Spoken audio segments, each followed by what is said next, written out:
ನಮ್ಮ ಕೆರೆಗೆ ಹೋಗ್ಬೇಕು ಇಲ್ಲಿವರೆಗೆ ಬಂದಿದ್ದಾರೆ. ಅವರಿಗೆ ನಮ್ಮೆಲ್ಲರ ಪರವಾಗಿ ಸ್ವಾಗತ ಕೋರ್ತಾರೆ. ಅದೇ ಚೆನ್ನಾಗಿ ನಮ್ಮ ವಿಡಿ ಕಾಲೇಜಿನ ನಮ್ಮ ಪ್ರಾಂಶುಪಾಲರು ಹಾಗೂ ನಮ್ಮ ಗುರುಗಳು, ನಮ್ಮ ಮಾರ್ಗದರ್ಶಕರು ಟೆಕೆನರ್ಸ್ ಅವರು ಕೂಡ ನಮ್ಮ ಕೆರೆಗೆ ಹೋಗ್ಬೇಕು ಇಲ್ಲಿವರೆಗೆ ಬಂದಿದ್ದಾರೆ. ಅವರಿಗೂ ಕೂಡ ಅದೇ ಚೆನ್ನಾಗಿ ಇನ್ನೋರ್ವ ಹಿರಿಯರಾದಂಥ ನಮ್ಮ ಮಾರ್ಗದರ್ಶಕರಂತ ಹಿರಿಯರು ಕೂಡ ನಮ್ಮ ಕಂಬಿ ಸರ್ ಅವರು ಕೂಡ ನಮ್ಮ ಕೆರೆಗೆ ಹೋಗ್ಬಿಟ್ಟು ಇಲ್ಲಿವರೆಗೂ ಬಂದಿದ್ದಾರೆ. ಅವ್ರಿಗೂ ಕೂಡ ಸ್ವಾಗತ ಕೊಡ್ತೀನಿ. ನಮ್ದು ವಿದ್ಯಾರ್ಥಿ ಸಂಘಟನೆ ಕೇವಲ ಬರೀ ಸ್ಟ್ರೈಕಿಗೆ ನಮ್ಮ ಹುಡುಗರು ಕರ್ಕೊಂಡು ಹೋಗಾರು, ಬರೀ ಅಲ್ಲಿ ಮನೆಗೆ ಕರ್ಕೊಂಡು ಹೋಗಾರು ಅನ್ನೋದಷ್ಟೇ ಅಲ್ಲ. ವಿದ್ಯಾರ್ಥಿಗಳ ಮಧ್ಯೆ ಇಟ್ಕೊಂಡು ವಿದ್ಯಾರ್ಥಿಗಳ ಸಂಘಟನೆ ಮಾಡ್ಕೊತಾ ವಿದ್ಯಾರ್ಥಿಗಳ ಮಧ್ಯೆ ದೇಶಾಭಿಮಾನ ಬೆಳೆಸುವಂಥ ಕೆಲಸ ನಮ್ಮ ಸಂಘಟನೆಯಿಂದ ಆಗಿರ್ತದೆ. ಅದೇ ತರನಾಗಿ ನಾವು ವಿನೂತನ ಕಾರ್ಯಕ್ರಮವನ್ನು ಭಾಳ ವರ್ಷದಿಂದ ಹಮ್ಮಿಕೊಂಡಿವಿ. ನಮ್ಮ ರಾಜ್ಯದಲ್ಲಿ ಅತಿ ಹೆಚ್ಚು CET NEET ತರಬೇತಿ ಶಿಬಿರದಲ್ಲಿ ಅತಿ ಹೆಚ್ಚು ರ್ಯಾಂಕ್ ಬಂದಂಥ ವಿದ್ಯಾರ್ಥಿಗಳು ನಮ್ಮ CET ನಲ್ಲಿ ತಪ್ಪದ ಅಂತ ಹೆಮ್ಮೆಯನ್ನು ಹೇಳ್ತಾರೆ. ಅದಕ್ಕೆ ಈಗ MBBS ನೀವು CET NEET ಕೋಚಿಂಗ್ ತಗೋಬೇಕಾದ್ರೆ ಹತ್ತತ್ರ ಒಂದು 2 ರಿಂದ 2.5 ಲಕ್ಷ ರೂಪಾಯಿ ಫೀ ಅದಾವ. ನೀವು ಪರಿಶ್ರಮ ನೀಟ್ ಅಕಾಡೆಮಿ ಆಗಿರ್ಬೋದು, ದೊಡ್ಡ ನೀಟ್ ಅಕಾಡೆಮಿ ಆಗಿರ್ಬೋದು. ಅದೇ ತರನಾಗಿ ದೊಡ್ಡ ಇನ್ಸ್ಟಿಟ್ಯೂಟ್ದಾಗ ಇವತ್ತು ಬಂದು ನಿಮ್ಮ ಮಧ್ಯೆ ನಿಂತ್ಕೊಂಡು ನಮಗೆ ಯಾವ ರೀತಿ ಬೇಕಲ್ಲ ಆ ರೀತಿಯನ್ನ ಕ್ಲಾಸಸ್ಗಳು ಹೇಳ್ಯಾರು. ಅವ್ರಿಗೆ ಎಲ್ಲ ಶಿಕ್ಷಕರಿಗೂ ಕೂಡ ನಾವೆಲ್ಲರೂ ವಂದನೆಗಳನ್ನ ಹೇಳಬೇಕಾಗೈತಿ. ಸೊ ಹಿಂಗಾಗಿ ಈ ವರ್ಷ ಕೂಡ ನಿಮ್ಮ ಮುಂದಿನ ಭವಿಷ್ಯ ಉಜ್ವಲ ಆಗಲಿ ಅಂತಂದು ನಾವೆಲ್ಲರೂ ಹಾರೈಸ್ತೀವಿ. ಅದೇ ತರನಾಗಿ ಮುಂದೆ ನಮ್ಮ ಪಾದೋಸ್ ಅಡ್ಮಿಷನ್ ಮಾಡಿದ ಪಾಪ ಅವರು ಅವ್ರ ಪಾಲಕರು ನಮ್ಮನ್ನೆಲ್ಲ ಕಾಲ್ ಬಿಡಾಕ್ ಬಂದ್ರೆ ಇಲ್ಲಿ ನಿಮ್ಮಿಂದ ನಮ್ಮ ಮಗಳ MBBS 1500 ರೂಪಾಯಿ ಬರೀ MBBS ಗೌರ್ಮೆಂಟ್ ಸೀಟ್ ಸಿಗೈತಿ.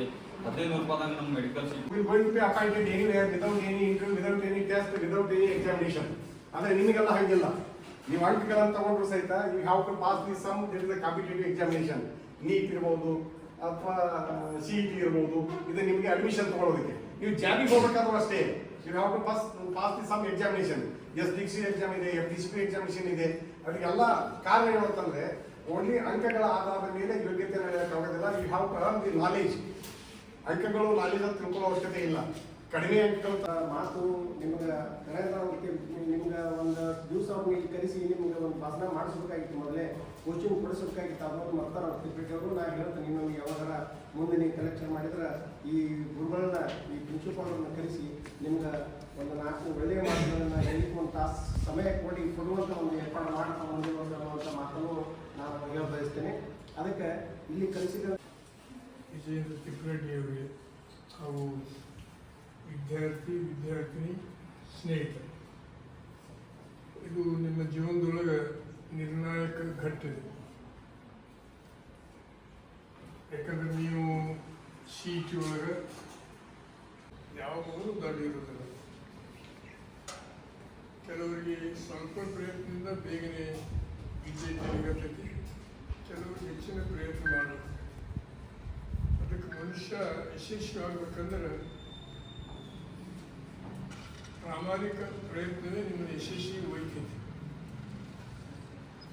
ಆ ಕೆಲಸ ಮಾಡಬೇಕು.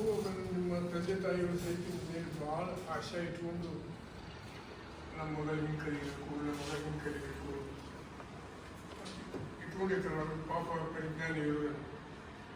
ನೀವು ಸರ್ ನಿಮ್ಮ ಜೀವನದೊಳಗೆ ಬರೀ ಡಾಕ್ಟ್ರು, ಇಂಜಿನಿಯರ್ ಆಗೋ ತಲೆ ಇಟ್ಕೊಳ್ರಿ, ಅದನ್ನು ಇಟ್ಕೊಳ್ರಿ.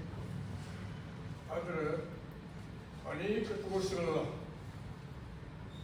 ಅಕಾಡೆಮಿ ಲಕ್ಷ್ಯ ವಿಶೇಷವಾಗಿ IIT ಕಡೆ ಹೆಚ್ಚು ಗಮನ ಹರಿಸಿದೆ. ಅಂದ್ರೆ ಜಗತ್ತಿನೊಳಗೆ ಹೆಚ್ಚು ಪಗಾರ ತಗೊಳ್ಳೋರು ಇವತ್ತು IIT ಮುಗಿಸ್ಕೊಂಡು ಫೈನಾನ್ಸು, ಮಾರ್ಕೆಟಿಂಗು ಯಾರು ಮಾಡಿದ್ದಾರೆ ಅವರು ಅನೇಕ ವಿಶ್ವದರ್ಜೆಯ ಕಂಪನಿಗಳಲ್ಲಿ 100 ಕೋಟಿ ರೂಪಾಯಿ, ಸಾಧಾರಣ ಒಂದು ವರ್ಷಕ್ಕೆ 10 ಕೋಟಿ ಹಿಡ್ಕೊಂಡು 100 ಕೋಟಿ ರೂಪಾಯಿ ಪಗಾರ ತಗೊಂಡು ನೋಡಿದ್ದೀನಿ. ಅದನ್ನು ಲಕ್ಷಗಟ್ಟಲೆ ಫ್ಯಾನ್ಸ್ ರೂಪಾಯಿ ಪಾಪ ನೋಡ್ಕೊಳ್ಬೇಕು. ಫ್ಯಾನ್ಸ್ ಲಕ್ಷಗಟ್ಟಲೆ ಅದಕ್ಕೆ ವಿದೇಶಿಗಳೆಲ್ಲರೂ ಒಳ್ಳೆಯ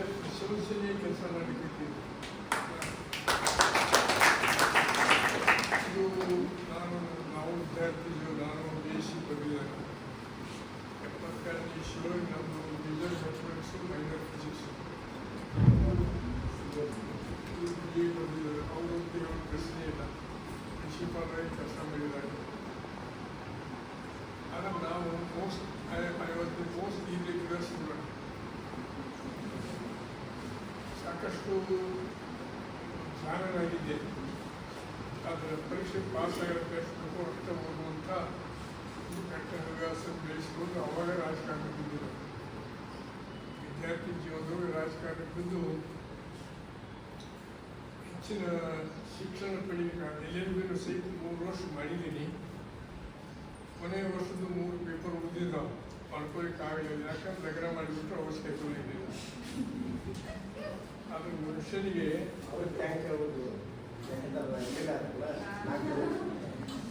ಅದಕ್ಕೆ ಮನುಷ್ಯನಿಗೆ ನಿಮಗೆ ಸಾಥ್ ಕೊಡೋದು ಅಂದ್ರೆ ನಿಮ್ಮಲ್ಲಿರುವಂಥ ವಿದ್ವತ್ತು, ಜ್ಞಾನ, ಜ್ಞಾನ ಅದನ್ನು ಬೆಳೆಸ್ಕೊಳ್ಳೋದ್ರ ಜೊತೆಗೆ ಇತಿಹಾಸದಿಂದ ಅದ್ರ ಜೊತೆಗೆ ನೀವು ದೇಶದ ಇತಿಹಾಸದ ಅಭ್ಯಾಸ ಮಾಡೋದು. ದೊಡ್ಡದೇನೆಂದ್ರೆ ಈಗೇನು ನೀವು 18 ವರ್ಷದಿಂದ 25 ವರ್ಷದ ವಿದ್ಯಾರ್ಥಿಗಳಿರ್ಬೋದು, ಮಕ್ಕಳಿರ್ಬೋದು, ದೇಶದ ಇತಿಹಾಸನೇ ಅಭ್ಯಾಸ ಮಾಡೋಕ್ಕೆ ಇರಲ್ಲ. ಬರೀ ಒಂದು TV, ವಾಟ್ಸಪ್ಪು, ಅದನ್ನು ಫೇಸ್ಬುಕ್ಕು, ಯೂಟ್ಯೂಬು, ಇನ್ಸ್ಟಾಗ್ರಾಮು, ಮತ್ತೆ ಏನಂತ ಟ್ವಿಟರ್, ಸೋಷಿಯಲ್ ಮೀಡಿಯಾ, ಟ್ವಿಟರು ಇವನ್ನೆಲ್ಲ ನೋಡ್ತೀವಿ. ಆದರೆ ಎಲ್ಲಿವರೆಗೆ ನೀವು ದೇಶದ ಇತಿಹಾಸ ಓದೋದಲ್ಲ ಅಲ್ಲಿವರೆಗೆ ನಿಮ್ಮದು ಎಷ್ಟೇ ಕಲೀರಿ, ಎಷ್ಟೇ ಚೆನ್ನಾಗಿರಿ, ಎಷ್ಟೇ ದೊಡ್ಡ ಸ್ಥಾನಾಗಿದ್ದು ಸಹಿತ ಅದು ಅಪೂರ್ಣ ಅನ್ನುವಂಥ ಮಾತನ್ನು ಹೇಳ್ತೀನಿ. ಅದಕ್ಕೆ ನಿಮ್ಮ ವಿದ್ಯಾಭ್ಯಾಸದ ಜೊತೆಗೇ ಅದನ್ನು ಅಭ್ಯಾಸ ಮಾಡಿ ಅನ್ನುವಂಥ ಮಾತನ್ನು ಹೇಳಿ. ಯಾಕೆ ನಾಳೆ ಅದು ನಮ್ಮ ಇತಿಹಾಸ ಏನಿದೆ, ಭಾರತದ ಇತಿಹಾಸ ಏನಿದೆ, ನಾಳೆ ಉನ್ನತ ದರ್ಜೆ ಪರೀಕ್ಷೆಗಳಲ್ಲಿ ಸಹಾಯಕ್ಕೆ ಬರ್ತದೆ. ಇದನ್ನು ಅರ್ಥ ಮಾಡ್ಕೊಳ್ಳಿ. ಜಾಗ್ರಫಿ ಇರ್ಬೋದು, ಹಿಸ್ಟ್ರಿ ಇರ್ಬೋದು, ಸೋಷಿಯಲ್ ಸೈನ್ಸ್ ಇರ್ಬೋದು, ಮತ್ತೊಂದು ಏನಿದೆ ಅವು ಸಹಿತ ನಿಮ್ಮ ದೈನಂದಿನ ಇವು ನಿಮ್ಮ ಪೇಪರ್ ಓದುವಂಥ ರೂಢಿ ಇಟ್ಕೊಂಡು ದೇಶದೊಳಗೆ ಏನು ನಡೀತೈತಿ, ಜಗತ್ತಿನೊಳಗೆ ಏನು ನಡೀತೈತಿ, ನಮ್ಮ ರಾಜ್ಯದೊಳಗೆ ಏನು ನಡೀತೈತಿ ಅನ್ನುವಂಥದ್ದು ಅಭ್ಯಾಸ ಇರ್ಬೇಕಂತೀನಿ. ಪ್ರಶ್ನೆ ನಿಮ್ಮ ಓರಲ್ ಇದಕ್ಕೆ ಹೋದೋ ಹೊತ್ತಿನಾಗ ಇಂಥವು ಹೆಚ್ಚು ಕೇಳ್ತಾರೆ, ಪ್ರಶ್ನೆ. ಅದಕ್ಕೆ ಓದುವಂಥ ಹವ್ಯಾಸ ಬೆಳೆಸ್ಕೊಡ್ರಿ ಅನ್ನುವಂಥದ್ದು ಒಂದು.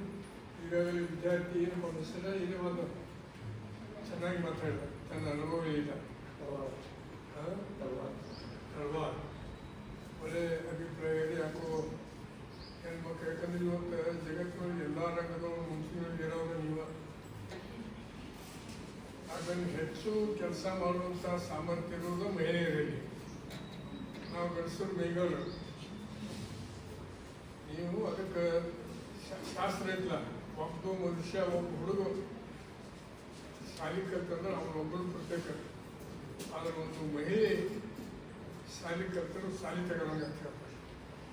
ಒಂದು ಶಾಲೆ ಸ್ಕೂಲ್ ಓಪನ್ ಮಾಡಿದಾಗ ಹಂಗೆ ಇವತ್ತು ಮಹಿಳೆಯರ ಸಂಖ್ಯೆ ಜಾಸ್ತಿ ಇದೆ ನಮ್ಮ ಜಿಲ್ಲೆ ಒಳಗೆ. ನನ್ನ ಕ್ಷೇತ್ರ ಒಳಗಂತೂ ಮಹಿಳೆಯರ ಸಂಖ್ಯೆ ಗಂಡಸರು ಓಟ್ಗಿಂತಲೂ 4,000 ಜನ, 4,000 ಓಟ್ ಜಾಸ್ತಿ ಇದೆ. 59%, 59% ಇಲ್ಲ, 59. ಇದು ನಿಮ್ದು ನಿರ್ಣಾಯಕ ಘಟ್ಟ, ನಿರ್ಣಾಯಕ ಸಮಯ. ಅದನ್ನು ನಿಮ್ಮ ಪಾಲಕರ ಮೇಲೆ ಭಾಳ ವಿಶ್ವಾಸ ಇಟ್ಕೊಂಡು ಕಳಿಸಿರ್ತಾರೆ. ನಮ್ಮ ಮನೆಯೊಳಗೆ 5 ಮಂದಿ ಡಾಕ್ಟರ್ ಅದಾರ, 5 ಮಂದಿ ಇಂಜಿನಿಯರ್ ಅದಾರ, ಒಬ್ಬಾಕಿ ನನ್ನ ಮಗಳು DC ಅದ, ಕಮರ್ಷಿಯಲ್ ಟ್ಯಾಕ್ಸ್. ಎಲ್ಲರೂ ಮೆರಿಟ್ ಮಾಡಿ ಹೋಗ್ಯಾರ. ನಾನು 4 ಬಾರಿ MLA ಬಿಡಿಸೈತ. ಇವತ್ತಿಗೆ ನನ್ನ ಮೊಮ್ಮಕ್ಕಳು ಹಿಡ್ಕೊಂಡು, ನನ್ನ ಮಕ್ಕಳು ಹಿಡ್ಕೊಂಡು ಯಾರೂ ನಂದು ಶಾಸಕತ್ವದ ದುರುಪಯೋಗ ಒಮ್ಮೆ ಮಾಡ್ಕೊಂಡಿಲ್ಲ.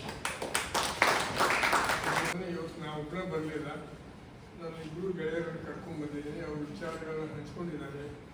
ನಿಮ್ಮ ಜೀವನ ಯಶಸ್ವಿಯಾಗಲಿ, ನಿಮ್ಮ ವಿದ್ಯೆ ಯಶಸ್ವಿಯಾಗಲಿ ಅನ್ನುವಂಥದ್ದು ನಿಮ್ಮೆಲ್ಲರಿಗೂ ಹಾರೈಸಿ, ನಿಮ್ಮ ತಂದೆ ತಾಯಿ ಕುಟುಂಬಕ್ಕೆ ಒಳ್ಳೆ ಹೆಸರು ತುಂಬರಿ ಅಂತ ತಿಳ್ಕೊಂಡು ಹಾರೈಸಿ ಎಲ್ಲರಿಗೂ ನಮಸ್ಕರಿಸಿ ಅವ್ರ ಸನ್ಮಾನ, ಶಾಲಾ, ಹಾರ ಏನು ಸ್ವೀಕರಿಸಲ್ಲ. ಅದೇನಿತ್ತು ಮತ್ತೊಮ್ಮೆ ಕೊಡುತ್ತಾರೆ.